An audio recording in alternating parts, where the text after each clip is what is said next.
Ako si Serafina Balin Alvarez. Ngunit sa bahay namin at sa karamihan, masanay akong tawaging Sera.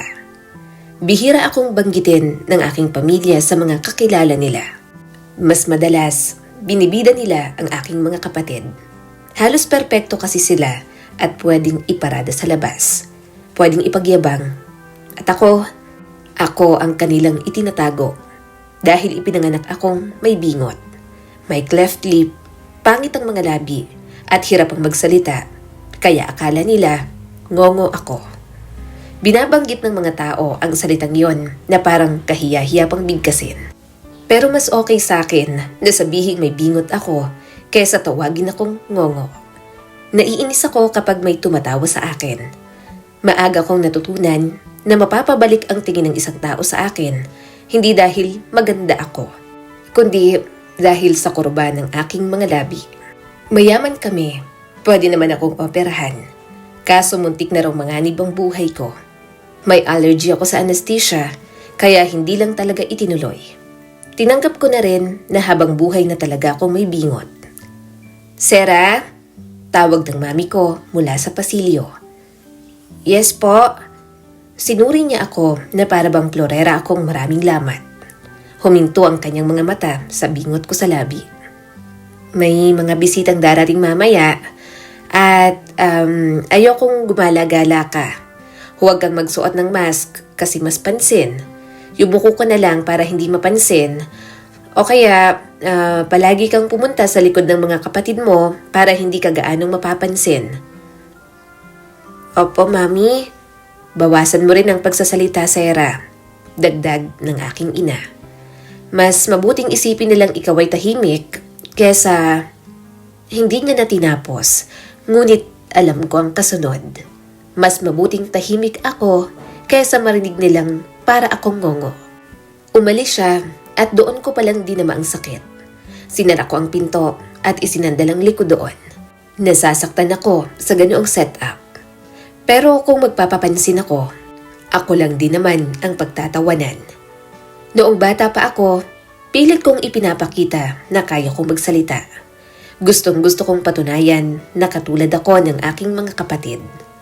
Naalala ko ang isang hapon sa hardin nang dumalaw ang aming mga kapitbahay. Naglalaro ang mga bata at gusto kong sumali. Pwede ba ako makisali? Tanong ko pa noon. Tumawa ang batang lalaki. Ano raw? Ulitin mo nga. Napalunok ako. Sabi ko, pwede ba ako makisali? Napatawa ang batang babae sa tabi niya. Ang kulit ng tunog mo? Ulit-ulitin mo ulit? Ulit! Sigaw ng iba pa. Nagliyab ako sa hiya ng araw na yon. Ang mga kapatid ko, nagkunwaring walang naririnig. Hindi man lang ako ipinagtanggol. Parang ikinakahiya pa ako na kapatid. Simula ng araw na yon, naisipan ko na walang ibang magtatanggol sa sarili ko, kundi sarili ko lamang. Lumalaban ako sa sarili kong paraan. Noong nakaraang taon, sinubukan ng pinsan kong hilahin ang aking face mask. Bakit ba lagi mong suot to? May sakit ka ba palagi? Agad kong hinablot yon at tinarayan siya. Huwag mo akong gagalawin. Napaatras siya at nagulat. Sasabunutan niya sana ako pero sinampal ko agad. Wala rin naman siyang nagawa. Hindi siya makapagsumbong kasi siya ang nauna. Doon ako natutong lumaban. Oo, may bingot ako. Pero hindi naman nagbibigay ng karapatan ng kondisyon ko para saktan nila ako at apihin. Pero syempre, umiyak din ako kinagabihan. Ako lang naman ang nakakaalam ng mga luhang iyon. Ako lang ang nagbibigay lakas ng loob sa aking sarili. Ngayon, sinusukatan ng bagong gown ang ate kong si Valeria. Naririnig ko ang tawanan habang umiikot siya. Si ate Valeria ang parang hiyas ng pamilya. Maganda, matalino, at walang kapintasan. Nagkubli ako sa paanan ng hagdan. Maganda ako, kamukha ko raw si mommy at kasing kutis na parang gatas. Mahabang aking buhok na kulot, naman ako raw ang matangkad na height ni daddy. Alam ko yun sa sarili ko, pero ako lang ang nakakakita ng gandang yun kasi tulad ng sabi ng lahat, may kakaiba sa akin. Siguradong ikaw ang pinakamaganda sa party mamaya sa bahay ni Governor Siangco. Wika ni Daddy at puring-puri na naman ang ate ko. Maraming salamat, Daddy. Sagot ni Valeria at malambing ang tinig. Walang nakapansin sa akin. Ganoon ang gusto nila. Umatras ako bago pa nila ako makita. Sa aking silid, naupo ako sa harap ng salamin. Dahan-dahan kong inalis ang face mask ko. Bumungad ang aking refleksyon. Maganda ang mga mata ko, namumula kapag naiinitan ang balat ko. Pero kapag tiningnan ng mga labi ko, hindi pantayon at peklat ang naroon. Dinampian ko ng daliri ang guhit. Pangit, bulong ko sa sarili. Ang pangit ko, niloloko ko lang ang sarili ko. Hindi naman talaga ako maganda. Pero umiling ako. Hindi, nangako akong hindi malulunod ng awa sa sarili. Hindi ako mahina, ngunit sumisidhi pa rin ang lungkot sa akin. Kinagabihan, biglang pumasok sa kwarto ko ang kuya kong si Diego. Bakit palagi kang nandito lang? Dahil gusto ko rito, sagot ko na lang. Umikot ang mga mata nito. Sinungaling, natatakot ka lang sa titig ng mga tao. Siguro, hindi ko lang talaga gusto ang mga tao. Pabulong kong tugon. Nagkibit siya ng balikat. Hindi kita masisisi. Karamihan sa kanila mapanghusga. Iyaan mo na sila. Prinsesa ka naman dito. Bunso ka kaya namin. Napatingin ako sa kanya.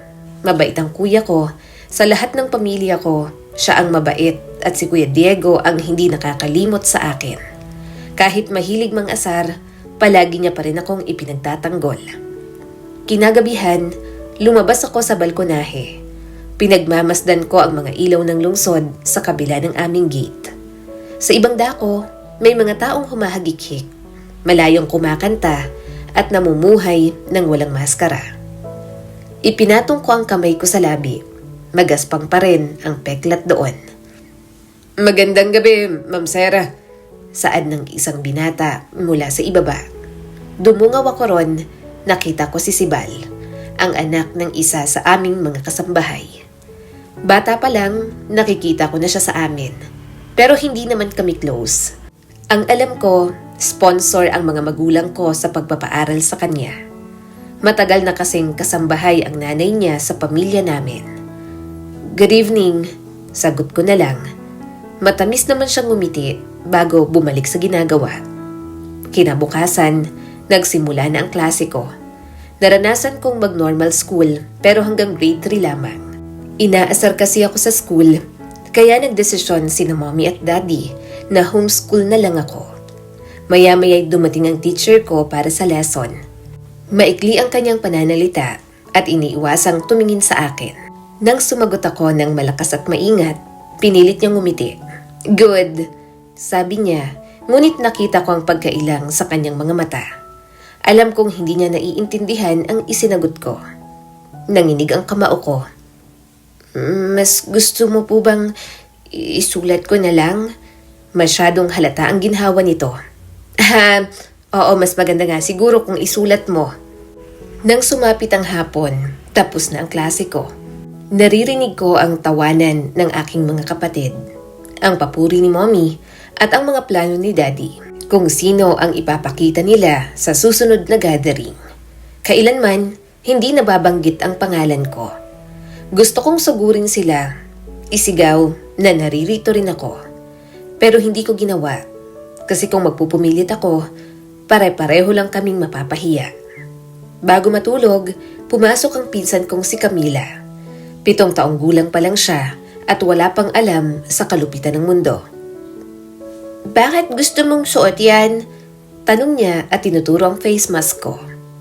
Para protektahan ang sarili ko, sagot ko. Mula saan? Tipid na lang akong napangiti.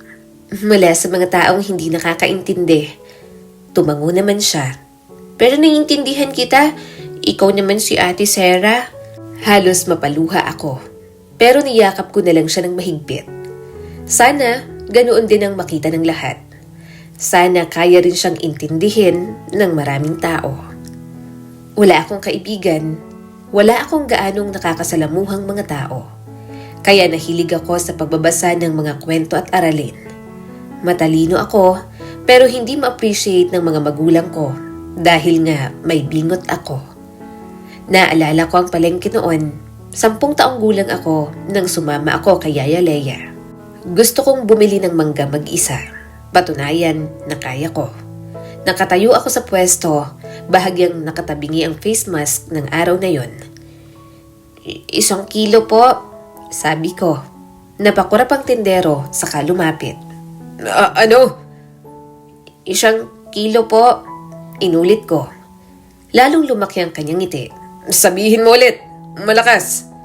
Unti-unting tumingin ang mga tao sa paligid. Sabihin mo ulit! Sigaw ng isa pang tindera at ginaya ang paraan ng pagsasalita ko na parang ngongo. Pasensya na, nakakatawa ka. Ngongo ka ba o bingot ka? Hindi niya sinabi na may bingot ako. Sinabi niyang bingot ako na para bang yun mismo ang pagkatao ko. Isang bansag na para sa akin at katawa-tawa para sa kanila. Naninikip ang dibdib ko, namuo na agad ang luha sa aking mga mata. Inihulog ko ang barya at tumakbo papalayo. Pag-uwi, pinagalitan pa ako ni Mami dahil pinahiya ko lang daw ang sarili ko roon. Sila ang namahiya, pero bakit ako ang nakakahiya? Kumakapit pa rin sa akin ang alaalang yon. Sa hapon, naririnig ko ang tawanan mula sa ibaba. Nagsasanay ang aking mga kapatid para sa song number para sa mga bisita. Lahat sa pamilya namin, singer at mga musikero. Marunong ako magpiano pero hindi ako nagtatanghal katulad ng mga kapatid ko. Lumabas ako sa pasilyo habang nakikinig.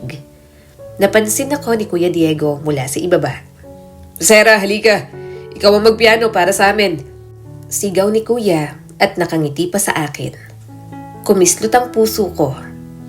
Ayoko, tumawa si Ate Valeria. Ako na nga ang magpapiano, saka hindi naman kumakanta yan, ang pangit ng words. Nag-init ang pisngi ko. Marunong akong kumanta, ngumiti si Valeria. Pero ngongo pa rin, ang pangit pa rin. Umawang ang bibig ko. Naiinis talaga ako kay Ate Valeria. Napaka-insensitive niya minsan. Palagi niya na lang akong inaaway. Dumiretso na ako at isinara na lang ang pinto ng aking silid. Ang unang batas ng buhay ko, huwag magpakita at huwag lumabas kapag walang kasama. Pero ngayong gabi, nilalabag ko yon. Nang tuluyan ang tumahimik ang bahay, dahan-dahan akong lumabas. Gusto ko munang huminga, malayo sa kanilang lahat. Para akong nasa ibang mundo kapag lumalabas. Pasko na nga pala, buhay ang kalsada sa mga parol. Nakakarinig ako ng mga tinderong nag-aalok ng mga paninda. Walang nakatingin sa akin. Nakasuot naman kasi ako ng face mask. Sa labas, isa lang akong aninong dumadaan. Sa ilang saglit, nakaramdam ako ng kalayaan. Hanggang sa may narinig akong isang ungol, kasunod ang matalim na daing. Hinila ako ng tunog papunta sa isang makipot na eskinita. Gusto ko sanang umatras pero tumuloy lamang ang aking mga paa. At doon ko siya nakita. Isang binatang nakahandusay, punit ang damit, at may guhit ng dugo sa sentido. Sa dulo naman ng eskinita, isang aninong nagmamadaling lumayo. Ninakawan ba to? Ginulpi at iniwan? Dapat umalis na ako. Kapag nahuli ako rito, tiyak na madadamay ako. Pero nang manginig ang katawan niya sa mahinang hininga, nagpa siya na ang puso ko bago pa man ako makapag-isip. Lumuhod ako sa tabi niya. Nangangatog ang mga kamay ko habang pinipisil ang panyo sa kanyang sugat. Umungol siya at dumilat ng marahan. Ikaw, anghel ka ba? Aray. Umismid naman ako at kinuha ang cellphone. Mabilis akong nag-type bago ipinakita sa kanya. Duguan ka, huwag kang gagalaw. Dahan-dahan itong nagtaas ng kilay. Duguan na nga ako, pinapabasa pa ako. Hindi ka nagsasalita? Muli akong umiling. Ayokong marinig niya akong nagsasalita. Mas madali rin kung babasahin na lang niya. Hindi kami magkakaintindihang dalawa. Pipi ka pala. Mahina nitong sabi, pero walang panguuyam sa tinig at pawang kuryosidad lamang. Hindi ko siya itinama. Mas mabuting isipin niyang ganoon kaysa marinig niyang tinig ko. Pero, iniligtas mo pa rin ako. Bulong niya. Nag-type agad ako. Hindi pa, pero sinusubukan ko. Bahagyang sumilip ang ngiti sa mga labi nito. Patulong. Nadekwatan ako ng walang hiyang yun. May sugat siya sa noo at braso. Pumunit ako ng tela mula sa palda ko at itinali yon sa kanyang braso. Napaungol naman siya sa sakit. Ang sakit naman yan, babe. Nakuha pa nitong tumawa. Sinamaan ko siya ng tingin at nag-type ulit ako. Anong babe? Mamamatay ka na nang lalandi ka pa. Dadalhin kita sa ospital. Mas lalo siyang natawa kahit may dugong bumababa sa pisngi. Kahit sa type mo lang sinasabi, ramdam ko ang sungit mo. Inalalayan ko na siyang tumayo. Pumara agad ako ng taxi para madala siya sa ospital. Doon, ginamot naman agad ang sugat niya. May pangalan ka ba, babe? Tanong niya nang matapos. Ayaw ko sanang magpakilala. Pero may kung anong meron dun sa binata na parang humihila sa akin. Muli akong nag-type. Sarah. Muli nitong binigkas yun. Sarah, bagay sa'yo. Nag-init ang pisngi ko at mabilis na nag-type. At ikaw? Lucen. Sagot niya. Parang mas lumakas ang boses niya nang sabihin ang pangalan. Lucen, na nadekwatan na tanging gitara na lang ang natira. Musikero ka? Gitarista, tumutugtog, kahit saan na may nakikinig. Mahina siyang umiti.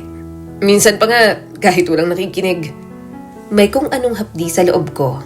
Alam ko ang pakiramdam ng palaging tinatanggap ang sakit, parang karaniwan na. Pagkatapos mabayaran ng bill, umuwi na ako. Ako pang nagbayad dahil nakuha ang wallet niya. Ako na rin ang nagbayad ng taxi na sinakyan ni Lucen. Nang malapit na ako sa bahay, nakita ko sa likod si Sibal. Para bang may inaabangan siya. Nang makita ako, napangiti siya at parang umaliwalas ang mukha. Pero napalitan ng gulat nang makita ang kabuuan ko. Saan ka nagpunta, Sarah? Saka bakit may dugo ka sa damit? Nag-aalala niyang tanong na nagpagulat sa akin. Gayunpaman, sinagot ko pa rin siya ng dahan-dahan para maintindihan niya. May tinulungan ako na nabiktima ng masamang loob. Hindi pa rin nawala ang concern sa mga mata ni Sibal. May sugat ka ba? Umiling naman ako at marahan ulit nagsalita. Wala. Huwag mong sasabihin sa mga magulang ko Mataman pa akong tiningnan ni Sibal bago marahang tumango. Pero habang pabalik ako sa kwarto, bahagya akong nagtaka kay Sibal. Ang weird lang na concerned siya sa akin. Hindi naman kami close.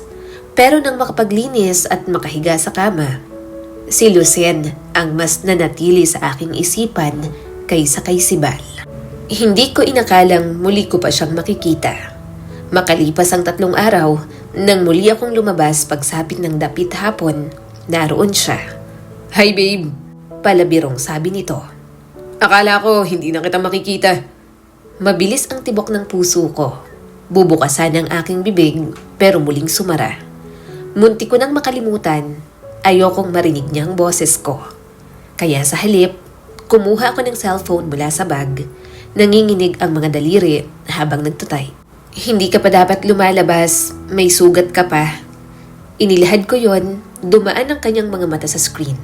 Pagkatapos ay tumango na lang siya. Para kang nurse. Tumawa siya ng mahina. Mapang-utos pero mabait. Muli akong nag-type ng mas mabilis. Hindi ako nurse pero sana nagpahinga ka na lang muna. Maingat niyang binasa. Hindi pinapalampas ang kahit isang salita. Pag-angat ng mga mata ni Lucen, napangiti ito. Ang bait mo talaga, Sarah. Uminit ang pisngi ko. Mabuti na lang at may face mask ako. Tinapik niya ang pwesto sa tabi. Upo ka. Nag-alinlangan ako. Pinakaligtas ang tumalikod at maglaho sa dilim. Pero may kung anong lakas sa loob ko. Mas matibay kaysa takot. Umupo ako at mahigpit na hawak ang cellphone na parang panangga. Nakapahinga ang gitara sa kanyang mga tuhod. Pumitik siya. Paunti-unti at umaangat bumabagsak ang kamay roon. Iniligtas mo ako, Sarah. Tama ba? Yun ang sabi mong pangalan mo. Tumango ako at mabilis na nag-type. At ikaw naman si Lucen, gitarista ka. Tumawa siya ng mahina. Masaya akong makita ka ulit. Bakit hindi mo tinatanggal ang face mask mo? May sakit ka ba? Mahiyain. Huwag kang mahiya sa akin. Ako lang to. Bahagya naman akong napaatras at mabilis na nag-type. Ayokong tanggalin. Ang totoo niyan, may bingot ako. Nakakapagsalita naman ako pero nahihiya ako kasi tunog ngongo. Palagi akong nakasuot ng face mask kasi nahihiya akong makita nila na may bingot ako. Hinintay ko ang magiging reaksyon niya. Natatakot ako at kinakabahan. Pakiramdam ko ay lalayo na siya agad sa akin.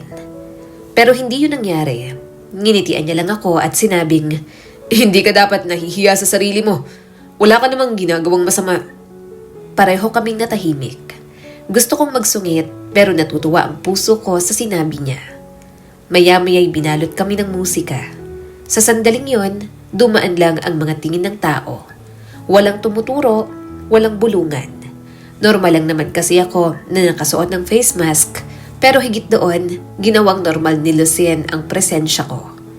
Tuwid ang tingin niya sa akin na para bang hindi ako kakaiba. Bahagya siyang yumuko at nakaangkla ang baba sa gitara. Kaya hindi ka talaga nagsasalita kasi nahihiya ka na baka sabihin kong ngongo ka? O hindi ko maintindihan? Nanikip ang dibdib ko. Doon palagi nagiging mali, kaya parang ayaw ko nang mag-share. Kapag kasi may kuryosidad, nauuwi na lang sa panunukso. Ibinaling ko ang mata sa screen at dahan-dahang nag-type. Nakakapagsalita ako pero hindi magandang pakinggan. Ayoko magsalita, ayoko nang pinagtatawanan.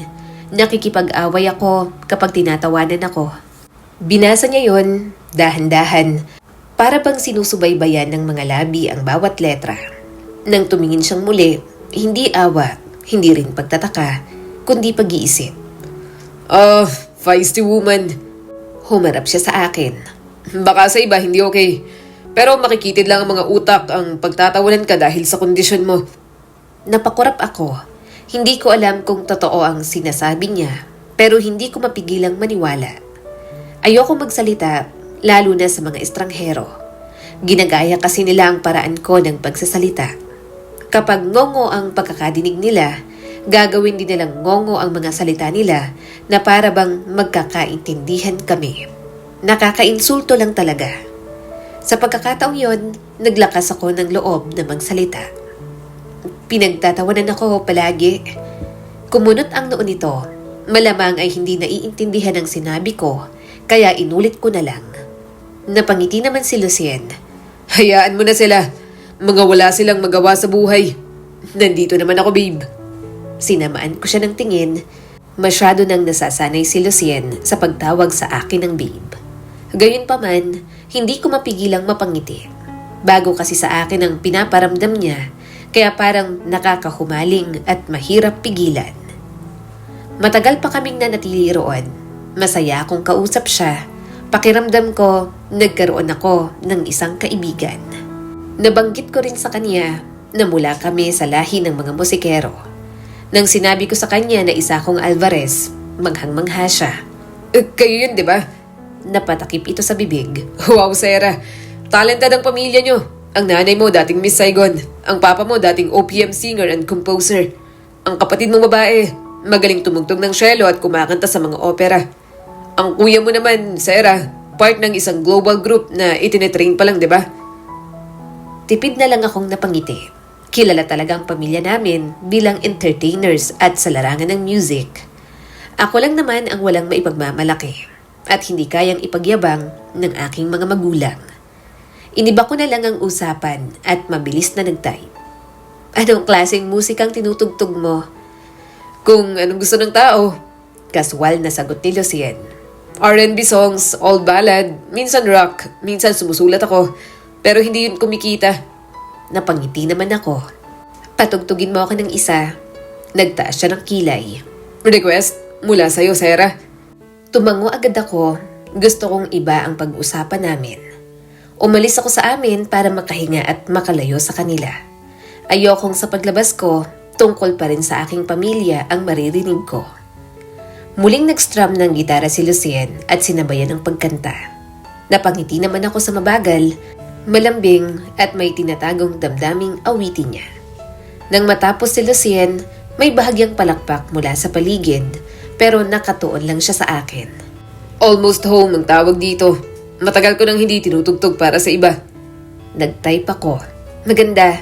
Ang ganda ng boses mo, saka ang galing mong tumugtog ng gitara. Pagkatapos namin doon, inaya ko na siyang kumain.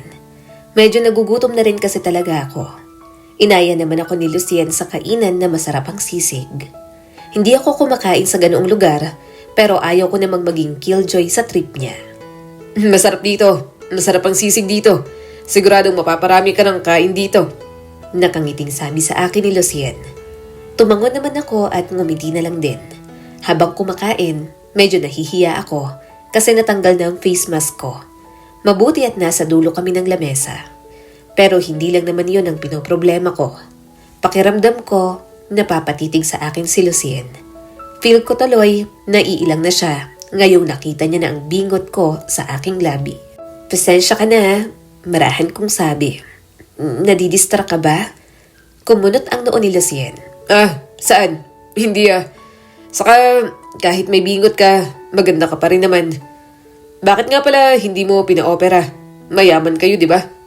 Kinuha ko ang cellphone at mabilis na nag-type. May allergy ako sa anesthesia at ilang gamot kaya hindi pwede. Kaya pala. Sayang naman. May modern technology na tapos may means naman kayo para makapagpa-opera. Talagang ayaw lang ng katawan mo. Saad niya sa akin. Muli ako nag-type. Matagal ko na rin tinanggap sa sarili ko na ganito na lang talaga ako. Basta sinanay ko na lang ang sarili ko na makakakita ng iba't ibang reaksyon ng tao tungkol sa akin. Dumaan naman ang lungkot sa mga mata ni Lucien pero agad din namang sumigla. Well, kahit na ganyan, maganda ka pa rin naman, Sarah. Namula naman agad ako. Hindi ko mapigilan. Hindi kasi ako sanay na pinupuri palagi. Palaging panlalait, kaya nasanay na lang ako. Kaya nakakagulat na may isang taong nagsasabing maganda ako. Dahil sa gaan ng pinag-uusapan namin, hindi ko namalayan na ginanahan ako sa pagkain. Nakatatlo pala akong cup of rice. Tawa tuloy ng tawa si Lucien at inaasar ako. Ayaw ko pa sanang umalis. Gusto kong humaba pa ang gabi para sa amin. Kaya lang, baka hanapin na ako ni na mommy at daddy. Alam naman nila na hindi ako tumatagal sa labas. May pasok pa ako bukas para sa mga klase ko. Nag-type ako agad sa cellphone. Kailangan ko nang umalis. Bahagyang nawala ang ngiti ni Lucien pero tumango pa rin. Hindi kita pipigilan. Uwi ka na kasi baka nga nag-aalala na ang mga kasama mo sa bahay. Gabi na rin. Pero bumalik ka ulit. Pwede? Tumango naman ako agad at ngumiti. Babalik ako. Babalik talaga ako. Kasi ngayon ko lang ito naramdaman. Habang lumalayo ako, kumakabog ang aking puso. Parang may kung ano ang gumising sa akin. Sa unang pagkakataon, hindi hiya ang pasan ko, kundi ang posibilidad ng isang bagay na hindi ko kailanman pinangarap hawakan. Ang unang balik ko, sinabi kong aksidente lang yon. Ayoko kasing maisip ni Lucien na nananabik akong makita siya at makasama. Gumagawa na lang ako ng mga dahilan at palusot. At kapag nasusumpungan ko si Lucien, parang tumatalon ang aking puso. Ang gwapo-gwapo niya, lalo na kapag tumutugtog ng gitara. Pakiramdam ko rin, hinaharanan niya ako kapag kumakanta siya sa harap ko. Minsan, nakikita ko siyang tumutugtog kasama ang mga kabanda niya. Minsan mag-isa lang siya na tumutugtog at kumakanta sa gilid ng kalsada. At natutuwa ako sa tuwing may naglalagay ng pera sa guitar bag ni Lucien. Nang umangat ang tingin niya, agad niya akong natagpuan at matamis na ngumiti. Bumalik ka, babe. Mahina naman akong tumawa. Parang umikot ang sikmura ko. Parang may mga paru-parong lumilipad. Kinuha ko agad ang cellphone at agad na nag-type. Dumadaan lang. Tumawa naman si Lucien at parang ayaw maniwala. Sigurado ka ba? Sus, sigurado ako lang ang sinadya mo rito. At doon nagsimula ang lahat sa pagitan namin. Ang mga maliliit na tagpo na sinasabi niyang aksidente, unti-unti nang sinasadya. Paulit-ulit kong sinasabi sa aking sarili na pumupunta lang ako dahil wala naman akong ibang alam na puntahan kapag lumalabas ako. Pero ang totoo, gusto ko lang talaga siyang makita. Siya ang nagsasalita, ako ang nagtatype. Yon ang routine namin. Sa pagdaan ng mga linggo, inipon ko ang mga kwento niya na parang nag-iipon ng mga palamuti. Kapag sinusubukan kong magsalita, ni minsan ay hindi tumawa si Lucien. Pagkatapos ng isang set, lumabas si Lucien. Nanatili ka hanggang matapos. Kumusta ang performance namin? Kinuha ko ang cellphone. Magaling ka. Magaling lang. Kunwari ay nasaktan siya at hinawakan ng dibdib. Aray naman, babe. Hindi ba pwedeng ang pogi mo, Lucien? Magpapalahi ako. Ang hot mo. Umikot ang mga mata ko at agad na nag-type. Magaling ka naman talaga. Pero sige, pogi ka na't ang hat mo rin. Huli na, parang napilitan ka pa. Natawa si Lucien. Salamat sa pagpunta. Masaya ako na nakapanood ka. Sana next time, nandito ka ulit. Kapag may practice kami, kapag hindi ka busy, sana makapunta ka, Sarah. Tipid akong napangiti. Wala kaming pangako. Wala ring kinabukasang pinaplano. Nagkikita lang kami sa tahimik na sulok ng lungsod kung saan walang nakakakilala sa pangalan ko. At kahit hindi ako nagsasalita madalas, pakiramdam ko'y mas naririnig ako kesa dati. Parang napapadalas ang paglabas mo ah. Tanong sa akin ni Ate Valeria. Ano yan? May social life ka na? May friends ka na ba, Sarah? Napatingin sina mommy at daddy sa akin. Alam ko naman na alam nila na lumalabas ako. Nagtataka lang siguro sila na nagtatagal ako. May kaibigan po ako, marahan kong sabi. Tumaas ang mga kilay ni mommy. Kaibigan? Bakit hindi mo dalhin dito sa bahay? Kahit friend lang, mag-ingat ka pa rin sa kinakaibigan mo. Baka mamaya may hidden agenda o pinagtatawanan ka behind your back. Umiling naman agad ako. Hindi naman po. Mabait po ang mga kaibigan ko. Nagtanong naman si Daddy. Ano ba yan? Babae o lalaki?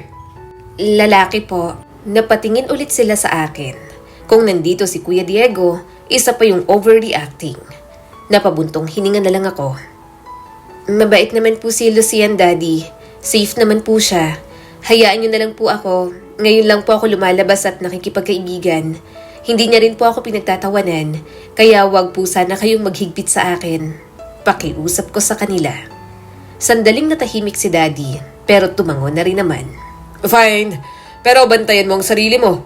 Kapag may masamang ginawa sa'yo, sabihin mo agad sa amin. Tumangon naman ako. Thanks, Daddy. Hindi nila ako kayang ipagmalaki, pero hindi ko naman sinasabing hindi nila ako mahal. Ramdam ko na mahal ako ng pamilya ko, pero minsan ay hindi ko lang talaga maintindihan ang paraan nila. Siguro kasi pinoprotektahan lang nila ako. Iniiwas nila ako sa mga tao dahil ayaw din naman nila lalo ng mga magulang ko na pagtawanan ako. Maingay na ang tavern nang sumiksik ako papasok. Ang amoy ng usok, pawis at murang alak ay bumabalot sa akin na parabang makapal na kapa. Hindi ako sanay sa ganitong lugar. Pero dahil dito tumutugtog si Lucien, pumasok pa rin ako. Umupo ako sa dati kong pwesto sa likuran. Nasa maliit na stage si Lucien, nakasukbit ang gitara at ang mga daliri ay banayad na dumudulas sa mga string. Nasa paligid niya ang mga kabanda, nagbibiro at nag-aayos ng tugtugan. Pag-angat ng tingin ni Lucien, natagpuan niya agad ako. May gumuhit na maliit na ngiti sa mga labi niya. Isang ngiti na parabang sa akin lamang alay. Nagsimula na ang tugtugan, maraming maingay sa paligid. Pero si Lucien lang ang naririnig ko. Maraming tao, pero siya lang ang nakikita ko. Sa kalagitnaan ng set, nagbago ang lahat. Nagsimula siya ng kantang hindi ko pa naririnig. Mabagal, mas banayad, at may melody na masakit. Tumahimik ang karamihan at natangay ng daloy ng musika ni Lucien. Hinagod ng tingin niya ang silid at muli huminto sa akin. Parang naglaho ang lahat ng tao at kami na lang dalawa ang natira. Tinanggal mo yung face mask mo kanina, Sarah. Nakangiting sabi ni Lucien. Pawisan si Lucien, kaya dali-dali akong kumuha ng panyo at iniabot sa kanya. Tumawa naman siya sa akin at tinanggap iyon. Mabilis kong kinuha ang cellphone at nag-type. Habang tumutugtog ka, napansin ko na tinititigan mo ako na parabang ako lang ang tao sa mundo. Tinanggal ko kasi pakiramdam ko nagkaroon ako ng confidence habang nasa akin ang atensyon mo. Parang kahit may bingot ako, okay lang at hindi ko dapat ikahiya kapag nasa paligid ka. Ngumiti pa lalo si Lucien. Dapat naman talaga na confident ka sa sarili mo. Tumango ako at muling nag-type. Salamat. Pero minsan mahirap pa rin iparamdam sa sarili na okay ka kahit may mga bagay sa'yo na hindi perfect. Perfect? Sarah, sino bang perfect? Sagot naman ng binata at may bahagyang tawa sa dulo. Alam mo, minsan mas magandang hindi perfect. Mas totoong tao kapag hindi perpekto.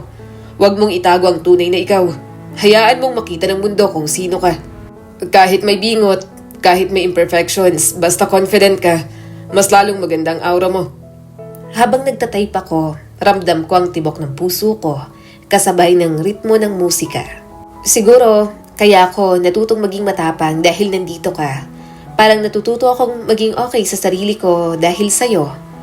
Napatingin siya sa akin muli at parang may nakangiting tanong sa kanyang mga mata. Sarah, gusto mo bang sabayan ako sa susunod na kanta?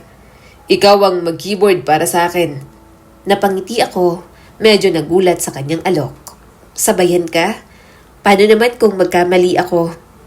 Umiling naman siya. Alam kong hindi ka magkakamali.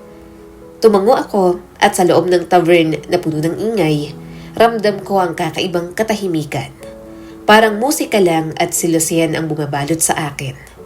Umakyat ako sa maliit na stage sa tabi niya at pinapwesto ako sa likod ng keyboard. Subukan mo lang, Sarah. Basta damihin mo lang ang tunog. At yun ang ginawa ko. Idinampi ko ang aking kamay sa keyboard. Sa unang tipa pa lamang, para bang nagbukas ang mundo sa akin. Hindi ako tumigil sa mga tao. Iniisip ko kung ano ang mga reaksyon nila, pero bahala na. Masaya ako na nagagawa ko yun ngayon na may lakas loob. Nakaramdam ako ng init sa puso at sa bawat nota, ramdam ko na hindi ako nag-iisa. Ganyan dapat, sabi ni Lucien habang nakangiti. Hindi mo kailangan matakot sa sarili mo. Hindi mo kailangan itago ang kahit na ano. Tumayo kami roon, sabay sa tunog ng gitara at keyboard, sabay sa musika, at sa mga sandaling yun, para bang wala ng ibang tao sa tavern kundi kami. Para niya akong tinuturuan na mas tanggapin ang sarili, tanggapin ang imperfections ko, at tanggapin ang aking kasalukuyan. Pagkatapos ng huling nota, huminto ang mundo sandali. Tumayo ako ron, huminga ng malalim, at tumingin sa mga taong pumapalakpak. Mabilis kong kinuha ang cellphone ko at nag-type. Salamat, Lucien. Hindi ko alam kung kailan ko huling naramdaman to. Ngumiti siya at marahan akong niyakap. Masaya akong napangiti kita, Sarah. At sa gitna ng ingay, sa tunog ng mga instrumento at sa mga mata ni Lucien, unti-unti akong natutong maging totoo sa sarili ko. Naglalakad kami ng tahimik nang matapos nilang tumugtog. Hindi ko na muling ibinalik ang face mask ko. Unti-unti na kasi akong nagiging komportable kay Lucien. Sa unang pagkakataon, hindi ko naramdaman ang pangangailangang magtago. Nasa paligid pa rin ang kaba sa tuwing may dumaraan, pero naroon si Lucien. Kaya nang makauwi, ngiti-ngiti naman ako. Parang kailangan ko pa bang banatin ang mukha ko pabalik para lang hindi ngumiti ng sobra. Habang masaya ang pakiramdam ko, pumunta muna ako sa kusina. Para kasing gusto kong kumain ng matamis sa sobrang ganda ng mood ko. Kaso, bahagya akong napatalon sa gulat nang makita roon si Sibal. Nakaupo siya sa maliit na lamesa sa kusina. May salamin sa mga mata. Mga notes at libro ang nakalatag sa harap niya. Focus na focus, seryoso, at tila hindi basta pwedeng lapitan. Nakakunot ang noo nito at saglit akong natigilan sa paghakbang. Tumingin siya sa akin. Bakit ka nakangiti ng ganyan? Nabigla ako sa tanong niya kasi unang-una, hindi naman kami close na dalawa. Pero nahiya pa rin ako na naabutan niyang ngiti-ngiti ako. Wala. Mahina kong bulong, ngunit hindi talaga mapigil ang ngiti ko. Hindi niya ako basta pinakawalan. Halika, sabihin mo sa akin, ma'am. Umawang ang bibig ko. Ma'am ang tawag niya sa akin, pero para bang ako ang inuutusan niya. Nakakainisa, pero wala naman siyang ginagawang masama. Pasalamat si Sibal at magandang mood ko. Saka wala akong ibang mapagkwentuhan, kaya siya na lang ang kikwentuhan ko. Para na kasing sasabog ang puso ko sa sobrang saya. Kumagat ako sa labi, kinuha ko ang cellphone ko at handa nang mag-type. Ipinakita ko sa kanyang tinatype ko, pero kumunot naman ang noon niya. Hindi ko maintindihan si Sibal. Parang habang tumatagal, mas nagiging bad trip siya sa akin. Binaba niya ang cellphone ko. Hindi mo kailangang i-type ang isasagot mo sa akin. Gusto kong marinig mula sa boses mo. Ano bang dahilan ng pagngiti mo, Ma'am Sarah? Napanguso ako. Palautos talagang boses niya. Pwede ba kaming magkaibigan ito? Parang hindi marunong umiti. Pero baka bad mood lang. Huminga ko ng malalim at napangiti na lang. Bahala na siya kung hindi niya maintindihan. Nagkaroon lang ako ng magandang usapan ngayon kay Lucien. Nagsalubong ang mga kilay nito ng bahagya. Sinong Lucien yan? Natawa ko ng mahinahon, kinakabahan, ngunit mainit ang pakiramdam. Huwag mo akong tingnan ng ganyan. Kaibigan ko si Lucien. Saka, crush. Crush? Ulit ni Sibal na para bang yon ang pinaka nakakayamot na salitang narinig niya. Pero wala akong pakialam. Nagpatuloy na lang ako. Isa pa, hindi ko alam kung bakit komportable ako sa kanya. Siguro dahil kasama ko siya sa bahay. Hindi kami close pero kilala ko na siya simula mga bata pa kami. Kaya kahit papaano, okay na sa akin magkwento. Feel ko rin wala sa katangian ni Sibal ang manghusga. Oo, crush ko. Ang gwapo saka mabait. Mahilig din sa music. Hindi niya agad ako maintindihan kapag nagsasalita. Kaya tinatype ko na lang kung anong sasabihin ko. Pinapaulit niya sa akin ng 2 beses pero okay lang. Nakangiti ko na lang na patuloy. Yumuko si Sibal at tinanggal ang salamin sa mga mata. Inuulit mo pa ang mga sinasabi mo para maintindihan ka niya? Oo, kaya kapag mahirap, sinusulat ko na lang. Wika ko at medyo nag-isip. Ibig kong sabihin, normal sa akin ang mag-type lalo na sa ibang tao. Kahit sa pamilya ko, type lang din o sulat ang ginagawa ko kapag hindi nila ako maintindihan. Ayos lang yun sa akin. Pero this time, nakakagaan na. Napailing si Sibal, para bang masyado siyang problemado. Hindi ko maintindihan. Itinuro niya ang upuan sa tapat niya. Umupo ka. Kausapin mo ako ng normal. Ha? Umupo ako kahit medyo naguguluhan. Gusto ko lang ikwento sa'yo ang tungkol sa araw ko kay Lucien. Saka bakit ang weird mo? Basta masaya ako kasi feel ko okay naman yakapin ang imperfections ko. Hindi nagbago ang ekspresyon ni Sibal, ngunit lumambot ang mga mata nito. Pagpatuloy mo. At ginawa ko naman. Total, gusto ko rin ng kakwentuhan. Makinig na lang si Sibal. Nagsalita ako ng mahaba, pero kahit isang beses, hindi niya pinaulit sa akin. Kahit isang beses, hindi siya nagpakita ng ekspresyon sa akin na hindi niya naiintindihan. Nang matapos, inasahan kong hihilingin niyang ulitin ko, ipaliwanag o pigilin ako sa kalagitnaan ng pangungusap gaya ng ginagawa ng iba. Ngunit hindi niya ginawa. Tumango lang si Sibal na para bang hindi siya nahirapan intindihin ang mga sinasabi ko. Napatakip ako sa aking bibig. Naintindihan mo ako? Hindi mo pinaulit ang mga sinabi ko? Yumuko si Sibal ng bahagya at nakapatong ang bisig sa lamesa. Hindi ako ganun. Maintindihan ko bawat salita mo, Ma'am Sarah. Natigilan ako, parang tumalon ang aking puso. Sandali, ano? Paano? Hindi naman tayo close. Paano mabilis mo akong maintindihan? Hindi mo kailangan ulitin ang sarili mo. Wika ni Sibal at mataman akong tiningnan. Bawat salita, bawat damdamin, nakuha ko sa unang beses pa lang. Hindi mo kailangan i-type, hindi mo kailangang sabihin ng 2 beses. Naiintindihan kita. Kumikinang ang mga mata ko sa tuwa. Talaga? Naiintindihan mo talaga?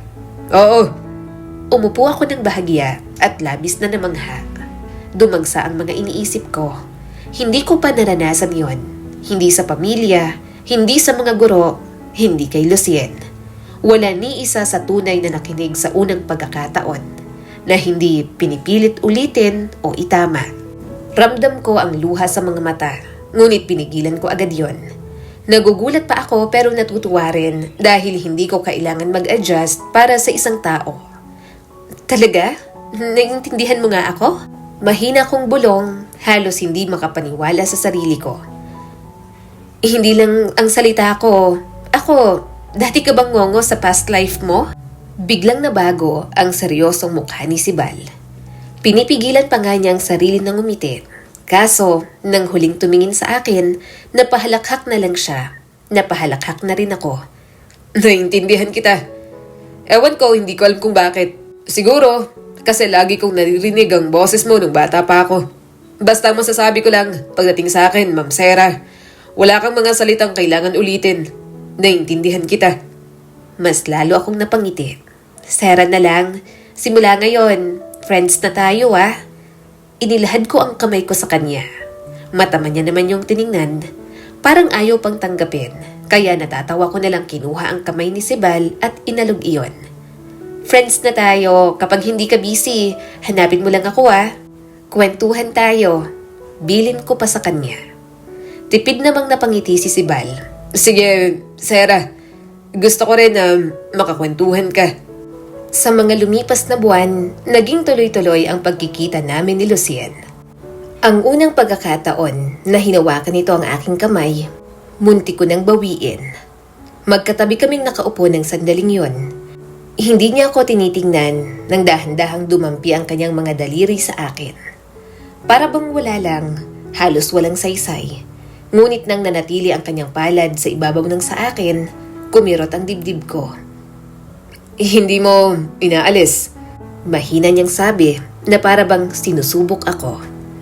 Tumingin ako sa aming magkahawak na kamay, saka mabilis na kinuha ang cellphone. Dapat ba? Gusto ko rin namang hawakan ang kamay mo. Saka siya lumingon at may nakakalokong ngiti.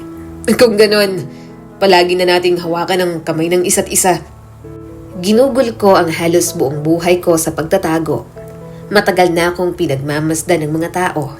Minsan may awa, madalas may panunuya. Ngunit kakaiba ang tingin ni Lucien. Para bang isang himig akong hindi niya matigil na kantahin. Hindi isang bagay na dapat itago, kundi isang bagay na dapat mapansin. Simula ng araw na yon, naging kami na ni Lucien. Hindi na rin ako nahihiyang magsalita sa kanya. Iniintindi niya naman ako. Naisip ko rin na kailangan niyang masanay sa akin. Kung si Sibal nga, naiintindihan ako dahil nasanay lang din, paano pa kaya si Lucien na minamahal ako? Maganda ka. Alam mo ba yon? Sabi ni Lucien sa akin. Napangiti naman ako. Lalaki ng ulo ko niyan. Pero totoo, Sabi ni Lucien at lumapit pa. wala pa akong nakikilala na katulad mo, Sarah. Hindi ko alam kung ano ang gagawin. Buong buhay ko, parang ang hirap kong tanggapin ng mga tao. Kaya kapag palagi niyang sinasabi sa akin iyon, parang ang hirap pa ring maniwala. Pero sabi nila, nasusukat ang pag-ibig hindi sa kung ano ang natatanggap mo, kundi sa kung ano ang kaya mong ibigay. Yon ang paulit-ulit kong inuusal sa sarili ko. Parang isang dasal na kailangan kong paniwalaan. Dahil kung hindi, baka maramdaman kong marupok ang lahat sa amin ni Lucien. Parang porselanang anumang oras ay pwedeng mabasag. Sinasabi ko sa sarili ko na hindi ko binibili ang kanyang pagmamahal. Sinasabi ko na normal lang ang tumulong, na natural sa magkasintahan ang magtulungan. Pero sa kaibuturan, sa tahimik na sulok ng sarili kong hindi ko madalas aminin, dama ko na unti-unting bumibigat ang kawalan ng timbang sa pagitan namin araw-araw. Grabe, gutom na gutom ako. Sabi ni Lucien habang hinihimas ang magulong buhok. Ikaw, gutom ka na rin? Tumango ako at nagsalita ng marahan gaya ng nakagawian. Laging gutom pagkatapos mong tumugtog. Natawa naman siya. Buti naman. Sige, kain tayo. Matiwasay silang kumain. Pero sa pagkakataong yon, sa mamahaling buffet gustong kumain ni Lucien. Sinama pa niya ang mga kabanda. Sinabi ng boyfriend ko na libre niya ang lahat. Nang dumating ang bill, kinapa ni Lucien ang bulsa at napakunot ang noo. Putek, naiwan ko yung wallet ko sa rehearsal space. Nakatingin na ang naiinip na waiter. Hindi na ako nagdalawang isip. Inabot ko agad ang card ko. Ayokong mapahiya si Lucien. Salamat, Sarah. Bulong ni Lucien sabay halik sa sentido ko. Babayaran kita. Mainit sa pakiramdam yon. Normal lang. Parang ganoon naman talaga sa magkasintahan. Pero sa susunod na pagkakataon, hindi na wallet ang nakalimutan. 2 linggo ang lumipas, nasa maliit kaming tindahan. Gusto niya ng chips, soft drinks at sigarilyo. Marami yon kasi kasama pa ang mga kabanda niya. Pagdating sa counter, ngumisi siya na parang nahihiya. Uy, baka pwedeng ikaw na muna. Medyo gipit ako ngayong linggo. Ang gastos ng banda eh. Ako kasi ang taya ngayon kaya ako ang nanlilibre. Sabi niya sa akin. Pumayag naman ako. Wala namang problema sa akin kung magbayad sa mga gastos ni Lucien. Pero hindi ko lang lubos maisip na parang nagiging routine na lang. Sa una, talagang maliliit lang na hingi ang ginagawa ni Lucien. Merienda, pamasahe, tanghalian. Hanggang sa mga gamit niya na sa gitara. Katulad ng una ay pinagbigyan ko yon. Pero lumaki rin ang mga hiling na para bang hindi nakokontento. Nag-iipon kami para sa studio time. Bulong niya sa akin. Mahal pero isipin mo, sarili naming album. Hindi ba, sabi mo, susuportahan mo kami sa mga pangarap namin? Mayaman naman kayo, gasino lang yun kung tutulong ka sa amin. Kaya kung meron ka dyan, ipahiram mo na lang sa amin. Medyo nag-aalangan ako, pero nagpadala pa rin ako ng pera sa kanya. Sa tuwing may kumikiliti ng pagdududa, tinatakpan ko ng rason. Kailangan niya ako. Tinutulungan ko si Lucien na abutin ang pangarap niya. Kaya wala dapat akong ikabahala roon. Pero hindi ko tuluyang mapatahimik ang mga bulong sa puso ko. Isang hapon, matapos ko siyang bilhan ng bagong guitar strap at isang kahon ng beer para sa banda, natanaw ko ang sarili sa salamin ng isang tindahan. Hindi ko alam kung ano ang ginagawa niya. Hindi ko alam kung dapat ba akong magtiwala o masyado lamang akong nabubulag sa pagmamahal ko sa kanya. Lumapit si Lucien, bitbit ang beer. Ikaw talagang the best, Sarah. Seryoso. Anong gagawin ko kung wala ka? Gusto kong paniwalaan ang mga salita niya. Gusto kong paniwalaan na pag-ibig iyon. Pero bakit ganito ang nararamdaman ko? Kumusta kayo ng boyfriend mo, Sarah? Tanong ni Sibal isang gabi. Medyo natigilan ako sa tanong niya. Pakiramdam ko kung ikikwento ko ang tungkol kay Lucien, para ko na rin siyang siniraan. Kaya umiling na lang ako. Okay lang naman kami, Sibal. Mataman akong tiningnan ni Sibal. Sigurado ka? Walang problema? Umiling agad ako. Ayoko na munang magkwento sa kanya. Alam kong concern siya sa akin. Baka ibang isipin niya kapag sinabi ko ang aking mga pagdududa. Salamat sa pagtatanong sa akin palagi, Sibal. Hindi ko napigilan ang sarili ko na yakapin siya. Naramdaman ko naman na natigilan si Sibal. Pero kalaunan, niyakap niya rin ako ng mahigpit. Wala yon. Malakas ka sa akin palagi. May problema ka ba? Pwede mong sabihin sa akin, Sarah. Pwede mo naman akong kwentuhan. Umiling ako at mas lalong yumakap. Gusto ko lang ng kayakap. Hinaplos niya ang aking buhok. Pwede mo akong yakapin kahit kailan mo gusto. Wala kahit na sino ang mababawal sa'yo, Sarah. Isang gabi, pumunta ako sa isa sa mga gig ng boyfriend ko. Nagpalakpakan ng mga tao pagkatapos ng huling kanta. At ngumisi si Lucien sa akin. Para lang sa akin. Kumibot ang puso ko. Medyo unti-unti nang nawawala ang aking mga pangamba. Pero pagkalabas namin, may humatak sa buhok ko mula sa likuran. Aray! Paglingon ko, hinarap ko ang isang babae na hindi ko pa nakikita noon. Nagliliyab ang kanyang mga mata sa galit. Nakangisi ang labi at halatang gusto akong saktan. Ikaw? Sambit niya at nuduro ako na para bang wala akong pagkatao. Ikaw ang kabit ng asawa ko? Namutla ako at natigilan.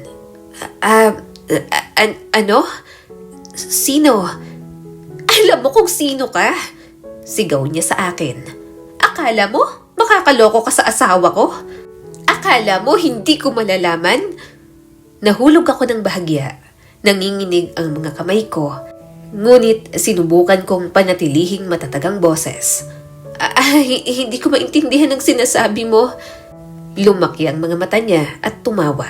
Bakit ganyan ka magsalita? Ngongo ka? Bingot ka?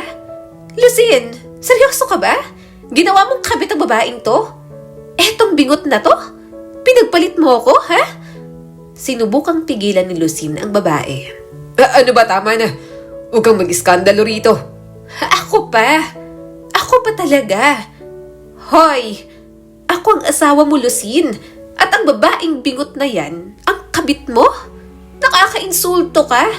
Mangangabit ka na nga lang at hahanap ng ibang babae na ipapalit sa akin. Ganyan pa? Para akong tinutusok sa mga sinasabi niya. Naiinis ako at gusto kong gumanti. Gusto ko ring manakit. Pero para bang nawalan ako ng lakas. Parang hindi tama ang paglaban kung totoo man na asawa ni Lucien ang nasa harapan ko. Hindi ako kabit. Hindi ko alam na asawa mo siya. Sabi ko pa dahil yun naman ang totoo.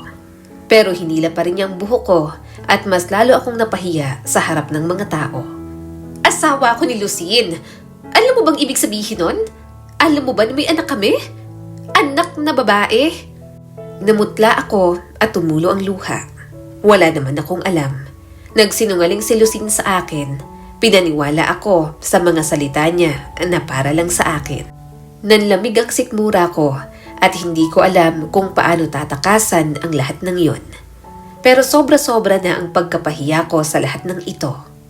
Kaya bago tumakbo paalis, malakas kong sinampal si Lucien. Gulat na gulat naman siya. Sarah! Sinampal ko pa ulit at tinuhod ko na.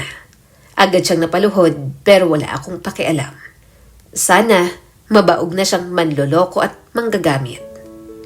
Mabilis akong tumakbo, sumakay ako ng taxi at umuwi na. Paulit-ulit kong pinunasan ang aking mga luha. Hindi ko inasahan na masasaktan ako ng ganoon. Nang makarating sa bahay, dire-diretso akong umakyat. Wala akong pakialam sa kahit na sino. Tinawag ako ni Sibal nang makita niya ako, pero hindi ko na siya nilingon pa. Gusto kong mapag-isa at bigyan ng oras ang sakit na nararamdaman ko ngayon. Pero hindi pa man ako nakakabuelo sa lahat ng sakit na nararamdaman ko, yon at may bago na naman. Hindi na agad nagpaawat ang aking mga magulang. Sarah! Ano bang ginawa mo? Tanong ni Mommy sa akin. Natulala ako. Ano pong ibig niyong sabihin? Nagpahiwatig siya patungo sa mesa kung saan nakabukas ang laptop.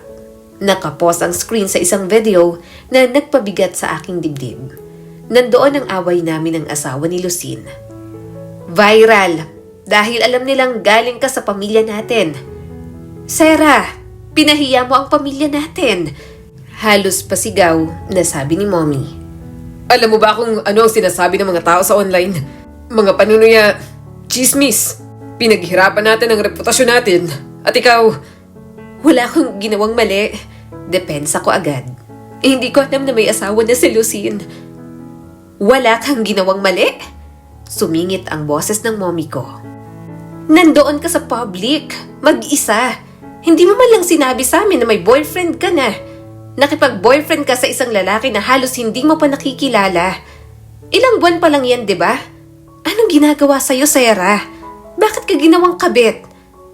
Kasi, bakit ka papatulan ng lalaking yon? Kinakama ka ba niya? Hindi po. Malakas kong pagtutol. Walang nangyari sa amin ni Lucien. Hindi kami umabot sa puntong yon. Hindi nagpakita ng interes ang binata. Pero ang hindi ko lubos matanggap, yun ang klase ng pagtanong na mayroon sila. Na para bang imposible na may magmahal sa akin. Na kung wala akong kapalit na ibinigay, walang lalaking magtsatsaga sa akin. Hindi sa panloloko, hindi sa mga nangyari kagabi ako nasasaktan.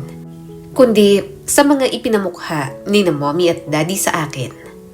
Nanikip ang dibdib ko. Hindi ko naman po alam na may asawa siya. Pero dapat, alam mo, lagi kang dapat mag-ingat, Sarah. Patama ng ama ko. Alam mo naman kung ano tayo. Kung anong pamilyang meron tayo. Hindi ka pwede. Hindi ka pwedeng basta magtiwala sa kahit na sino, lalo na sa taong katulad niya. Sunod-sunod na tumulo ang mga luha ko. Mabait siya sa akin.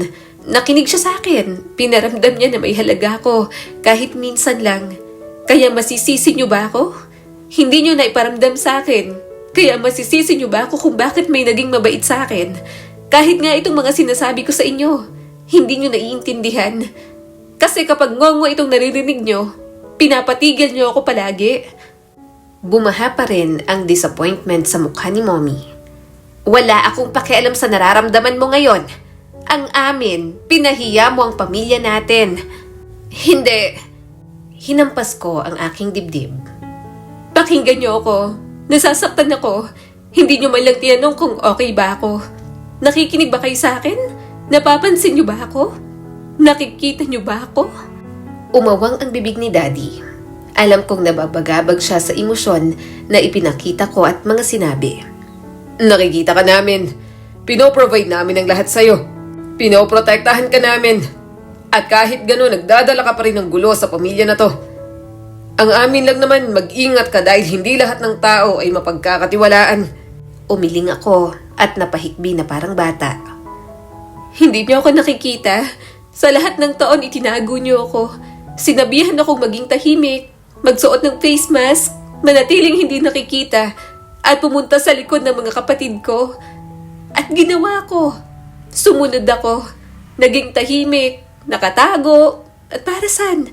Para husgahan, pagtawanan at sa huli, hindi pa rin nakikita. Tinaas ni Mommy ang kamay niya at parang ihahampas sa akin. Ngunit hindi niya ginawa. Namula ang mukha ni Daddy sa galit, pero hindi ko mapigilan. Kailangan nilang marinig ang mga hinanakit. Kailangan nilang maunawaan ang bigat na dinadala ko. Ang kalungkutan na tiniis ko. Nagtitiwala ako sa isang tao dahil gusto kong makita. Pinunasan ko ang aking mga luha dahil alam kong wala namang magpupunas nito para sa akin. Nagtitiwala ako sa kanya dahil sa unang pagkakataon, may isang tao na pinaramdam sa akin na may halaga ako, na mahalagang mga salita ko. At kayo? Mali ang tingin niyo sa akin dahil doon? Dahil naramdaman ko ang pagmamahal? Dahil naramdaman ko ang pagtanggap? Huminga ng malalim si Mommy. Sarah, Hindi eh. napapikit na ako at mas lalong humagulgol. Hindi niyo naiintindihan. Hindi niyo kailanman inunawa ang nararamdaman ko. Itinatago niyo ako. Binabaliwala. Inaasahan akong maging perpekto at kapag nasasaktan ako, kapag sinubukan kong makipag-ugnayan sa iba, sinisitan niyo ako sa halip na makinig. Nanginig ang kamay ng ama ko habang nagtuturo sa akin. Bata ka pa. Hindi mo alam ang kahihinatnan ng mga ginagawa mo. Respetuhin mo ang sarili mo. Respeto sa pamilyang to, Sarah. Mapait ang tawa ko at umiling. Respeto? Bakit mo kayo humihingi sa akin ng respeto kung ang pamilyang to, hindi naman po ako nire-respeto? Halos kulang na lang po. Ikulong niyo po ako sa bahay na to para hindi makita ng lahat. Oo, sikat po kayo. Magaganda po ang ginagawa ninyo. Pero ako, Mommy, ni minsan po ba tinanong po ninyo ako kung anong pangarap ko? Ikaw, Daddy, ni minsan ba tinanong po ninyo kung anong nararamdaman ko? Masakit. Sobrang sakit po kapag tinatago niyo po ako. Kaya kahit sa sarili ko po, hindi ko magawang yakapin ang kondisyon ko. Kung wala naman po pala kayong magawang paraan sa kondisyon ko, sana nung baby pa lang, pinatay niyo na po ako. Para wala na po kayong nagiging problema ngayon. Pagkatapos kong sabihin ang lahat ng yon, tumakbo ako papuntang kwarto. Ayoko nang harapin ang mga magulang ko. Sobrang sakit na ng ginagawa nila sa akin. Hindi ko namalayan na nakatulog na ako dahil sa pag-iyak. Nagising na lang ako na gutom. Yun nga lang, ayokong bumaba. Nang tingnan ko ang orasan, naisip ko na makawala na sila roon. Namumugto pa ang mga mata ko. Lumabas pa rin ako ng kwarto. Pero nagulat ako nang makitang nasa tapat si Sibal. Nakaupo siya sa sahig at parang kanina pang naghihintay sa akin. Malapit na rin siyang makatulog pero nagising naman agad ang diwa. Sibal, Anong ginagawa mo dyan? Tanong ko sa kanya. Tumayo naman agad si Sibal habang kinukusot ang mga mata. Hinintay kita. Nag-aalala ako sa'yo simula kagabi pa. Kumusta ka? Napakagatlabi ako. Ayokong tinatanong ako ng ganoon kasi kapag tinatanong ako, talagang nakakaiyak. Kaya nang makita ni Sibal ang aking mga luha, yumakap na lang ako ng mahigpit sa kanya. Pasensya na, hindi kita nasamahan kagabi. Abala ako sa pag-review. Napanood ko na yung video. Kakausapin sana kita kaninang umaga. Kaso, nagkakasagutan kayo ng parents mo. Hinaplos niya ang buhok ko. Mas lalong humigpit ang yakap ko sa kanya. Ang kalmado ng boses ni Sibal. Parang kahit papaano, gumagaan ang loob ko. Kung kailangan mo ng kausap, nandito lang ako. Pwede mo akong tawagan. Bulong niya pa sa akin. Mas lalo naman akong naiiyak. Hindi ako sanay na may mag-comfort sa akin. Kaya nagugulat ako na nailalabas ko ang lahat kay Sibal. Parang kahit hindi na magsalita, alam niya na agad. Bahagya niya akong tinulak at pinunasan ang mga luha ko. Kagabi ka pa parang hindi kumakain. Siguradong gutom ka na. Halika, tara sa kusina. Ipagluluto kita, Sarah. Tumango na lang ako, hinawakan ni Sibal ang aking kamay at iginiya sa kusina. Nang makarating, pinaupo niya ako at mabilis siyang kumilos sa kusina. Habang pinapanood ko siya, bahagya naman akong kumakalma. Ilang sandali pa ang lumipas at inilapag niya ang isang tinolang manok. Pinagsandok niya rin ako ng kanin. Sige na, kumain ka na. Sabayan mo ako, ungot ko sa kanya. Ayokong kumain ng mag-isa. Tipid siyang napangiti at kumuha ng sarili niyang plato at mangkok.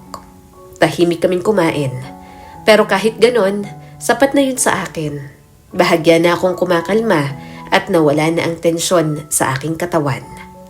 Lumipas ang mga buwan pagkatapos nun. Unti-unti na rin naman na humupa ang issue. Yun nga lang, mas naghigpit sa akin at hindi na ako masyadong pinapalabas. Okay lang naman sa akin. Wala naman akong ibang pupuntahan. Ayoko rin na makarinig ng usap-usapan tungkol sa akin. Good morning, Sarah. Bati ni Mommy nang hindi man lang tumitingin. Lagi siyang ganon, parang kinakausap lang ang isang bisitang hindi niya gaanong gusto.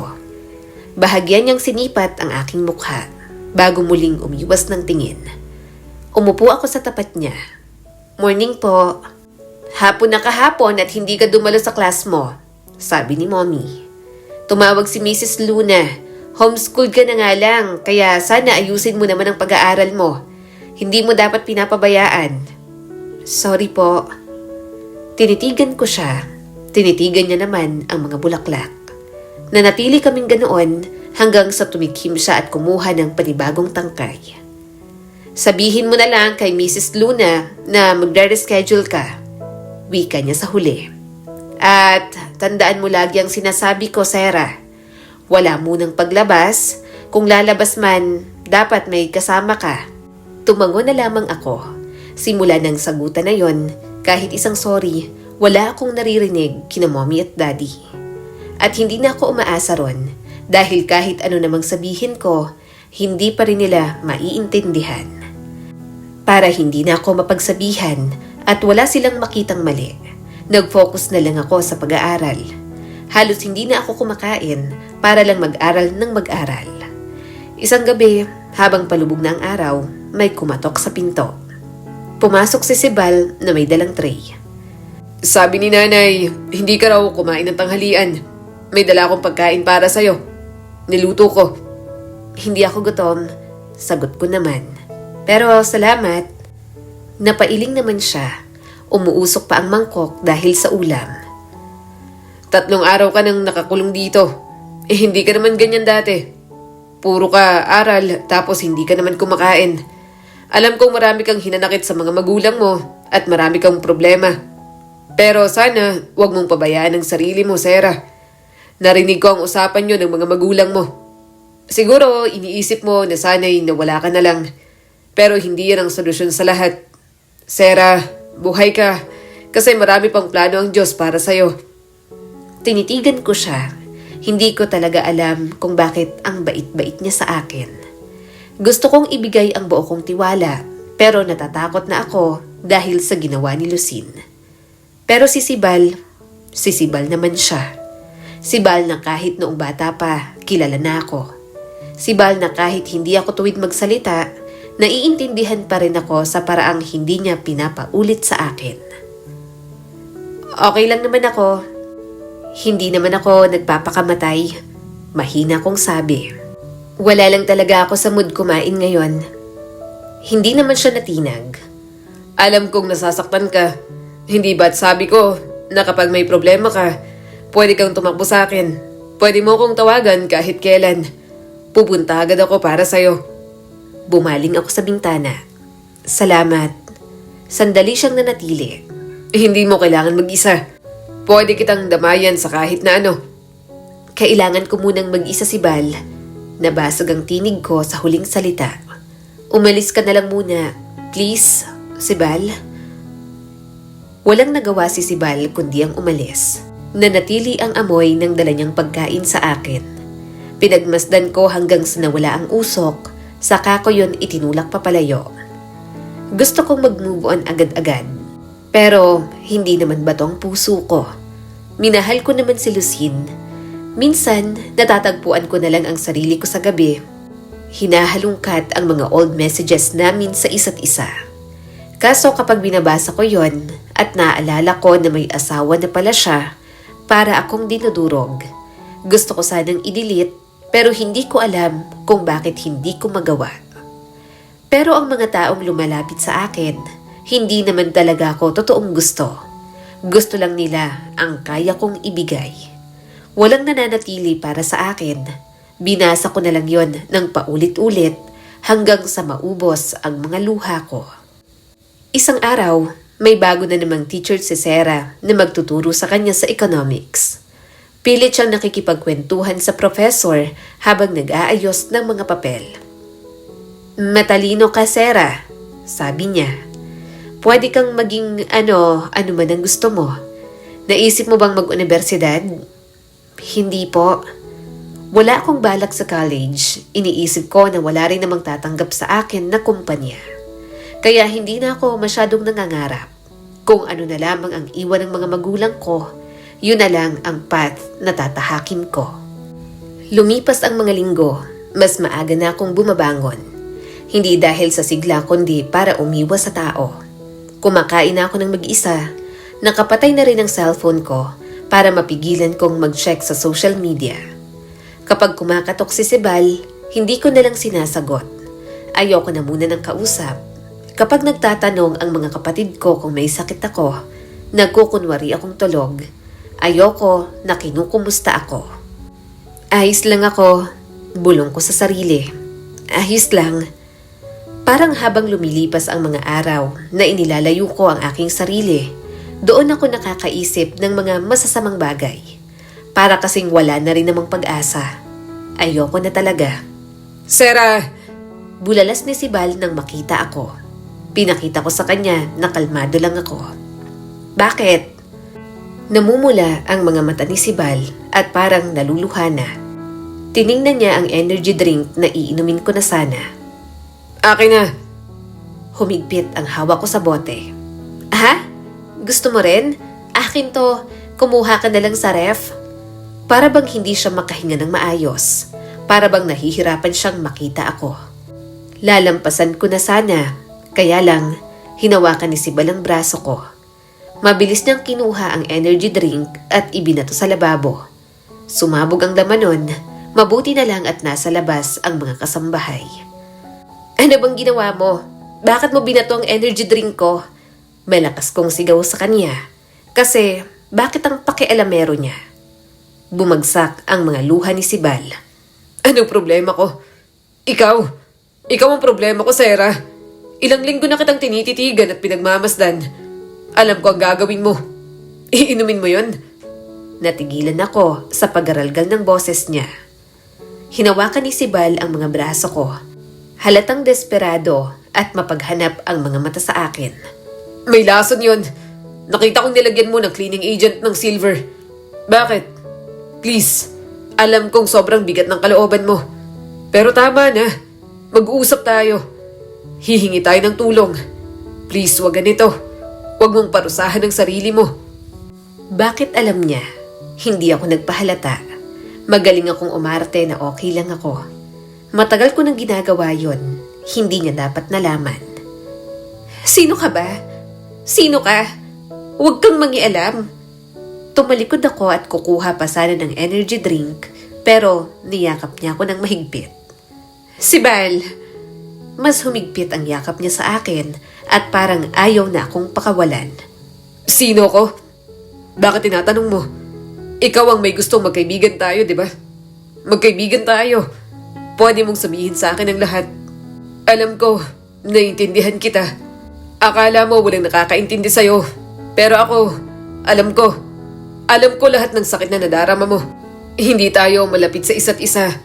Ngayon lang, pero bata pa lang ako. Kasabay na kitang lumaki. Nasubaybayan kita.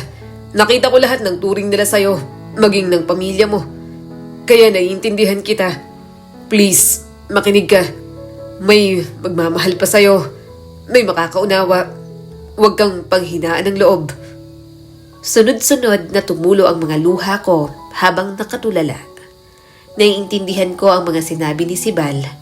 Pero bakit ganon? Bakit parang wala akong maramdaman? Bakit para akong nakalutang? Pero nang iharap niya ako at makita ko ang luha niyang mukha, doon ko napagtanto na may nakakaintindi sa akin. May handa pang makinig sa akin. Hindi pa ako nag-iisa. Sarah, Usal ni Sibal nang nanghihina na ako sa mga bisig niya. Sarah, Diyos ko, huwag mo nang uulitin ha. Maayos din ang lahat. Matapang ka.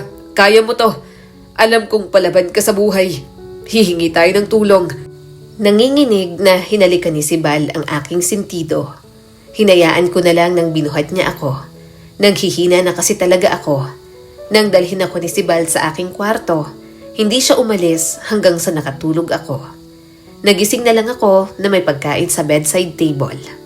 At pagkatapos ng mga nagdaang araw, sa wakas, nagkaroon ako ng lakas na loob na kumain.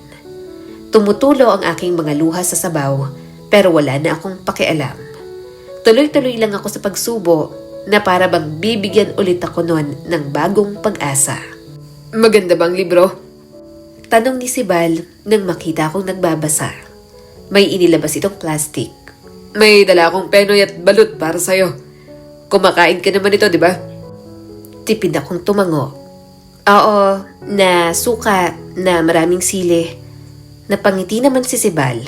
Simula ng araw na yon, palagi na siyang nasa tabi ko. Kinukumusta niya ako kahit sa kalagitnaan ng pagre-review niya. Binabasa ko yung inspirational book na binigay mo sa akin. Sabi ko sa kanya. Maganda, nagustuhan ko. Gumuhit naman ang ngiti sa mga labi ni Sibal. Sabi ko sa'yo, maganda nga yun. Maya-maya ay hinila niya na ako mula sa duyan. Pumunta kami sa kusina at kinain ang mga dala niya. Pinagbabalat niya ako kaya bahagya akong napapangiti.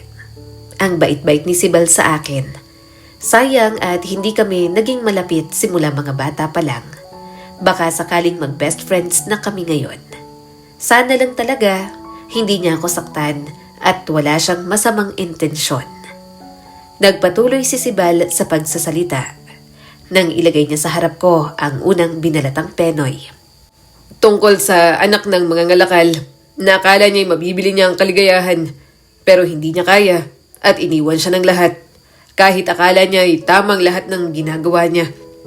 Nang mabasa ko ang book na yan, simple pero tago sa puso ang message. Hindi ko alam na mahilig kang magbasa. Hindi ko napigilang sabi. Tumawa naman si Sibal. Nahilig ako kasi mahilig ka. Nakikita ko na ang dami mong libro.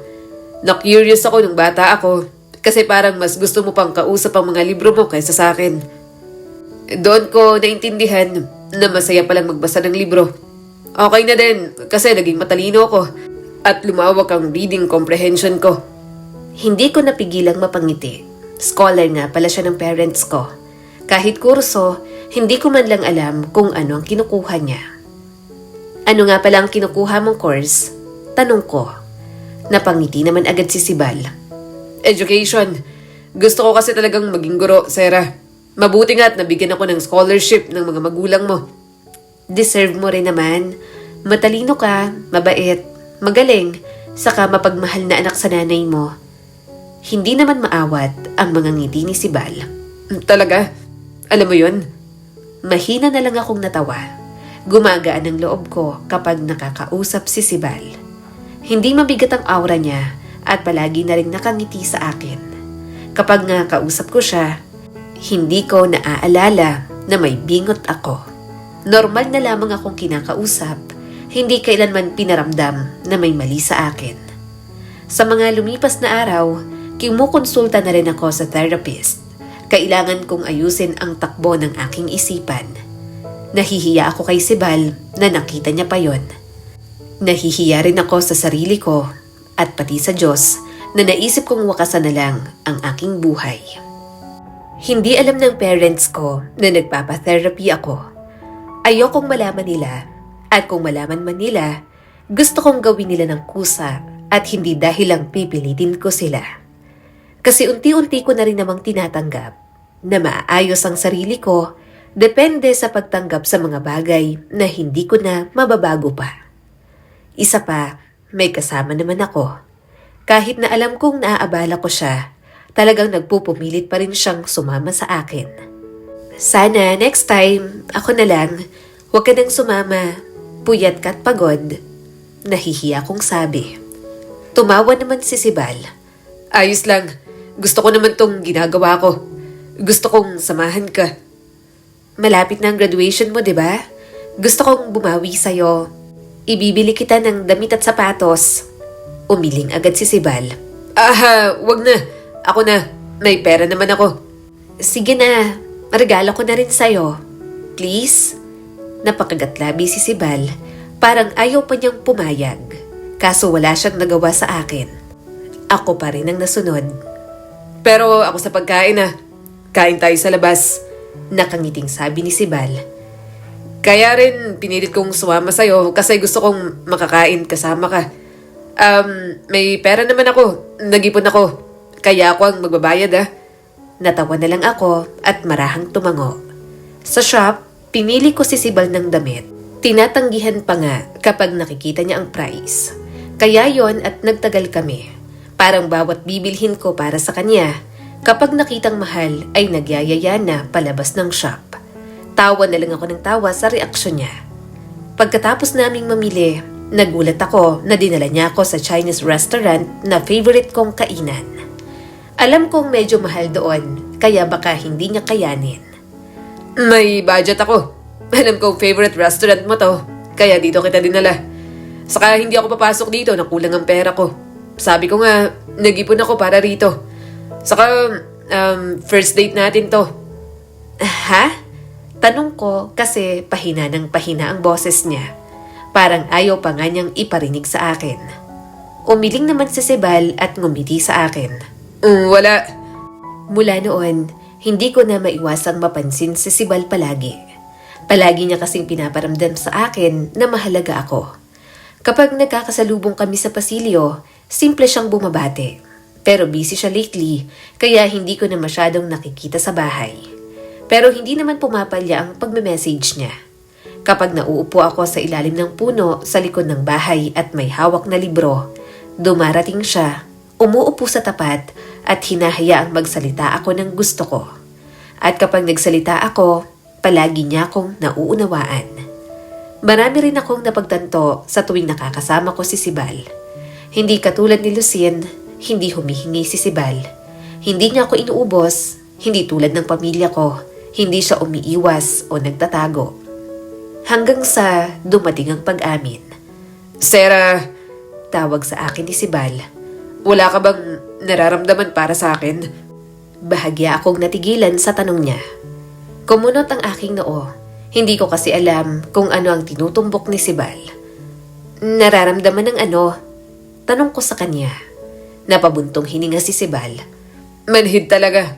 Sa bagay, paano mo nga ba malalaman? Matagal ko nang itinatago. Pero ngayon, hindi ko na kaya. May nagbago sa bigat ng kanyang tinig.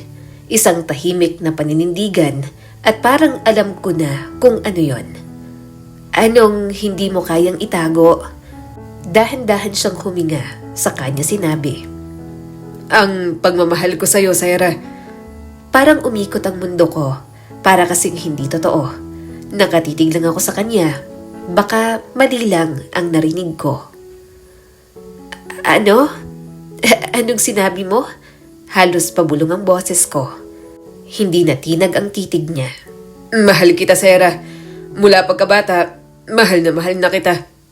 Umawang ang bibig ko. Totoo ba to? Hindi ko alam kung maniniwala ba ako sa kanya.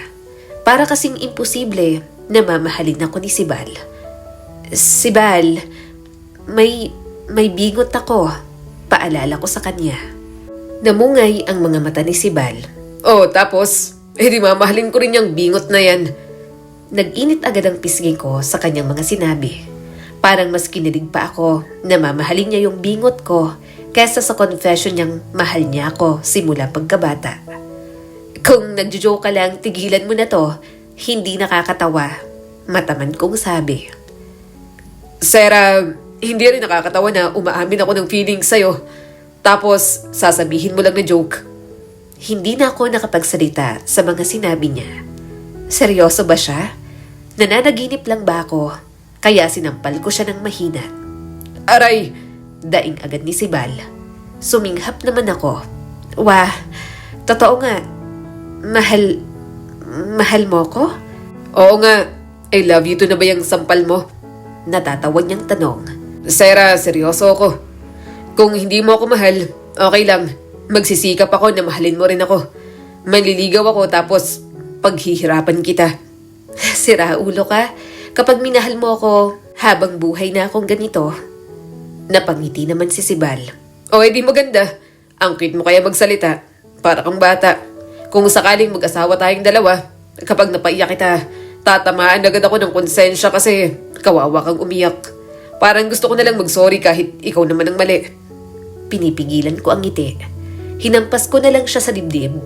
Kakaamin lang ni Sibal pero nag-i-imagine na agad na mag-asawa kami. Hindi, awa lang yan. Tumalim ang mga salita ko at pinilit siyang hinuhuli. Lumaki kang nakikita kong itinatago, pinagtatawanan. Siyempre, maawa ka. Hindi awa to. Putol agad ni Sibal. Naawa ako sa matandang pulubi sa may tulay. Hahalik ba ako ron dahil sa awa? Siyempre hindi. Sa'yo, gusto kong makahalik, kaya hindi awa to. Nanlaki ang aking mga mata. Sibal, tawang-tawa naman siya sa mga kalokohan niya at pinisil pa ng kaunti ang pisngi ko. Ang cute mo. Nakakagigil. Kinukurot ko naman siya sa tagiliran. Masyado siyang masaya. Siya lang naman ang umamin. Hindi naman ako. Maya-maya ay sumeryoso ng mukha niya. Gusto mo bang sabihin ko kung bakit? Actually, hindi ko rin alam kung bakit. Ang alam ko lang, nung bata pa tayo, naalala mo ba yung mga batang nanunukso sa'yo? Yung sumusunod at sumisigaw ng mga kung ano-ano sa'yo? Nanikip ang dibdib ko. Oo, naalala ko. Hindi ka tumakbo. Hindi ka nagtago. Pinulot mo ang isang patpat at hinampas sila. Sumigaw ka pabalik. Kahit basag-basag ang boses mo. Kahit lalo silang tumawa. Lumaban ka. Mas matapang ka kaysa sa kahit sino pa. Umiling ako habang nanginginig. Hindi yun tapang. Galit yun. Pareho yun. Sabi niya pa. At hinangaan kita dahil doon. Habang lahat ay nakakita ng bagay na pagtatawanan, nakita ko ang isang taong mas matatag kesa sa kanila. Napakagatlabi ako. Hindi kita minahal dahil mayaman ka, Sarah. Patuloy ni Sibal. Kung totoo yun, sana yung mga kapatid mo ang pinili kong habulin.